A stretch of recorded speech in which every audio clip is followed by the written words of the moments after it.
Okay, in this episode of the TRD channel, for Project Celica, I'm going to change the wiper blades to these Aero wiper blades that I bought off eBay, which were fitted to my other car. Also going to do some other things, like I think we're going to install another dash cam. I'll do a dash cam review. But yeah, so I'm just going to swap those over. That'll make it more aerodynamic and make the whole sort of front of the car look more modern, because it'll have more modern styled wiper blades. Okay, I've done them both. These were the same ones that fit the Aero, so I just swapped them over because I couldn't be bothered buying a new set. They look awesome. They're called Aero. I don't know that that's really getting enough pressure on that side though, but oh well. They're the same size, both of them, so funny how the Yaris and the Celica has the same size wipers, but it definitely does make the car look more modern. Brand new cars come standard with Aero wipers, so it's a good upgrade to do. Alright, so what else I've done on my car, I've cleaned this up a little bit. I've put these little side plastic things in there just to sort of make it look better. They're the official Toyota side plastic pieces, but they're not screwed in yet. I'm going to have to take it all apart. Yeah, I've asked the person who sold me this to send me a cage to make it so I can attach the inside the car properly, you know, like bracket, metal cage bracket frame thing. And yeah, I bought this on eBay as part of my security measures for the car and for safety of driving, you know, with other people on the road, right?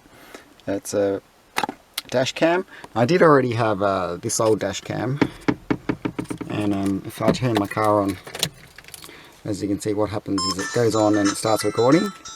What I wanted to do was have one that records the rear and one that records the front, so I've got both. So what I'm going to do is take this one down. This one's got a 32 gig stick in it, so I'll probably swap the sticks around. Yeah, or actually maybe not now, because I've got another one coming, another 32 gig stick. Anyway, so that's that one. I'm going to unplug that. Now let's do a little unboxing review of this. Alright, so I have already looked in it, but let's take it apart now. So this is what you get inside the box. You get a little thing to attach it with. You get a USB cable and the cigarette lighter charger, but I'm not going to use that. You get a little booklet, user manual, and this particular model comes with a battery as well, so I'll pull that out. Okay, so I've attached the battery in here. Looks like a Nokia battery actually. Yeah, see? I do have an old Nokia battery I saw in a drawer that looks exactly the same as that, so I'm going to check to see if it's the same type. It could be. If that was the case, it probably would last longer than the one it comes with. Anyway, so I'm hoping that this one will actually keep recording after, or that I can tell it to keep recording after the car's been turned off, because I really need some dash cams to record when I'm in car parks, because the number one time when your car gets damaged is when you go shopping and you leave your car in a car park somewhere, which is extremely frustrating. Anyway, so let's have a look at it. So there's the camera at the front, and as you can see, it's got some night light things there. It's got a little thing on the side here, and there's a little USB plug there. So yeah, I guess you have to, that's a bit silly, maybe I need to break it off, because it's going to be like open all the time with the cable coming out of it. And then SD card goes here, it takes the full size one. So I've slotted one in there. It's only got a 1 gig stick in there at the moment, a 1 gig SSD, I mean SD card. Yeah, and it opens up and you get this fairly large screen.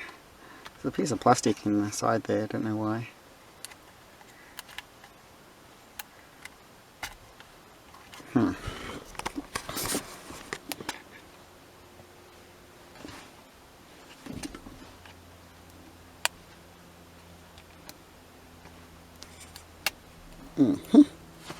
Anyway, so it actually turns on without being plugged into the car. So I'll turn it on. There you go. It's supposed to go upside down, kind of, like that. And it's got mode and menu buttons and stuff, so it's pretty cool. Up and down. Yeah, I'll just mount it and get back to you and show you how it works once it's okay, so I've decided to put the cable up there. I can sort of tuck it away there for now. I need to obviously get like a longer extension cable so I can not have this big cable like that. And a white one's probably not the best, but the little black one they gave me would only go straight down from there to there, obviously, and not really be great. Although maybe a white one stands out more, so it isn't great either. Anyway, you can see it's charging its battery, and it's currently recording. And you can close that and it keeps recording. But from the looks of it, I can see the light coming through. Yeah, so it doesn't turn the screen off, I mean. Maybe you can, anyway, there's a mode button. What does mode do? I don't know. Is that nighttime mode, maybe? Play, okay. You can play back the things that it's got. Menu. So here's a little menu that comes up. That's pretty cool, isn't it? There's up and down buttons. Night mode. On.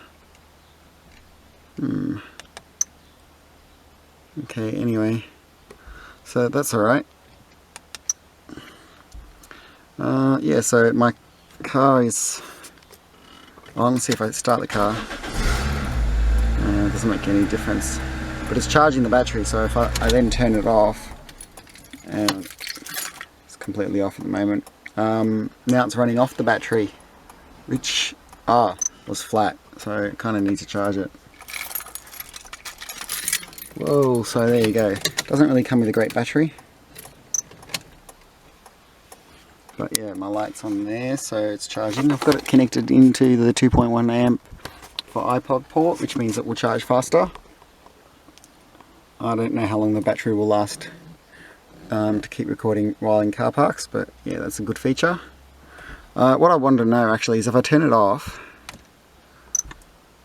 yeah, so it's charging at the moment from that. So what happens if I turn the car off completely and then turn it back on? Does it come on and start? Well, yes, it does. Alright, so it turns itself on and starts recording as soon as you start the car up, without you having to press any buttons, just from it getting power through the USB.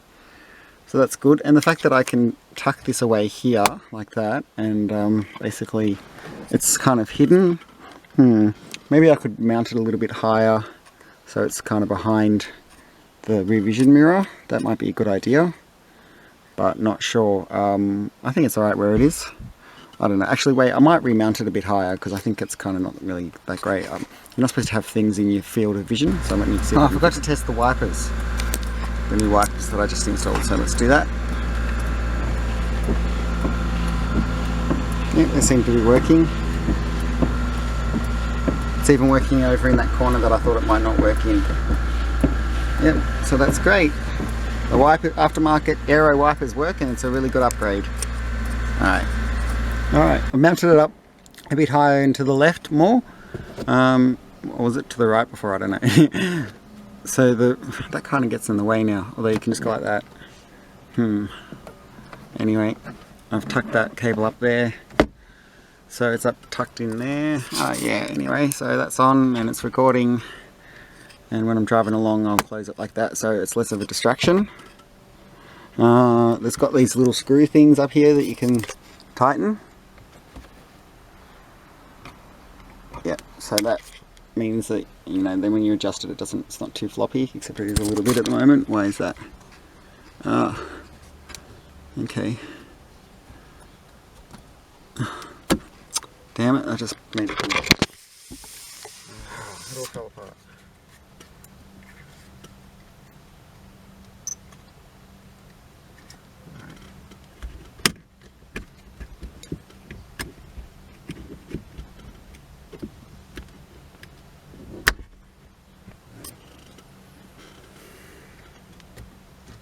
No.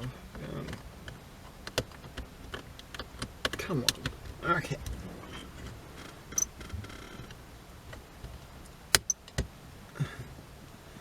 Alright, I broke a bit of plastic off it. Anyway, sorry about that. I wish I had a tripod to have shown you what I was doing anyway. I could put it on its side, maybe. Anyway, doesn't matter. I don't really use that. So yeah, you can adjust it around. I've tightened it up now. It's better. So yay, little screen thing. So evidence against road rages or anyone who might crash into my car, or things happening in the car park, people walking around the car, obviously only from one angle. And yeah, I'm going to mount the other one at the back, and need to get some extension cords and stuff, so I'll be doing more work on this. But anyway, I thought that would be an interesting video topic, and I wanted to show you that I did this. Also, I've sold some parts off my original parts. I sold the short ram air intake system. Someone's coming to pick that up today. And I've also just today sold the veil side body kit that came with the car. So that's cool. Yeah, and as I said, I fixed that up a little bit because I got comments, people saying, oh, that was really ugly. But I think it's slightly less ugly now. But they just didn't realise that this was all much worse when I got it, because it's all actually destroyed behind here completely. So what I need to do is, I'm going to take it apart again one day, and I've got to put some resin stuff and remold the shape. Yeah, because the thing that's normally there, the pocket thing, it's been cut out, like it doesn't exist anymore, and it's all ratty. And I know this isn't a proper carbon wrap, because you're supposed to like wrap it around and heat shrink it to make it fit properly, and it's kind of sticking out in some places. But that's because what I did was I made a little pocket that holds the epoxy thing in place, and I didn't want to like I didn't want to stick it in or damage the epoxy device. So yeah, although it's already fairly scratched up.